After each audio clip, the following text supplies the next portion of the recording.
Ειδικά στη Βραζιλία υπάρχουν αυτοί που μεταδίδουν ποδοσφαιρικούς αγώνες, οι οποίοι έχουν αυτό το φοβερό ταπεραμέντο που όταν μπαίνει ένα γκολ, ο πανηγυρισμός είναι απίστευτος. Μεταδίδει στον παλμό. Είναι απίστευτος ο πανηγυρισμός. Και εδώ στην Ελλάδα δεν έχουμε τέτοιους, ή νομίζαμε ότι δεν έχουμε τέτοιους. Γιατί τελικά υπάρχουν speakers οι οποίοι όταν μπαίνει γκολ ενθουσιάζονται με τον ίδιο τρόπο που ενθουσιάζονται οι Βραζιλιάνοι.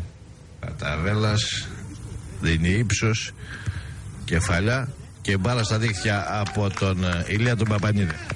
Ντόι με το κεφάλι, στρώ την μπάλα, πλασέ πάνω από τον Τεντόνι και το 2-0.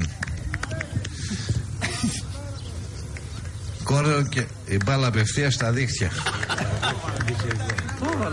Παπανίδης ανοίγει το κοντρόλ, η κόντρα τον ευνοεί και έχουμε το 4-0. Αυτός είναι ενθουσιασμός όταν παίρνουν γκολ.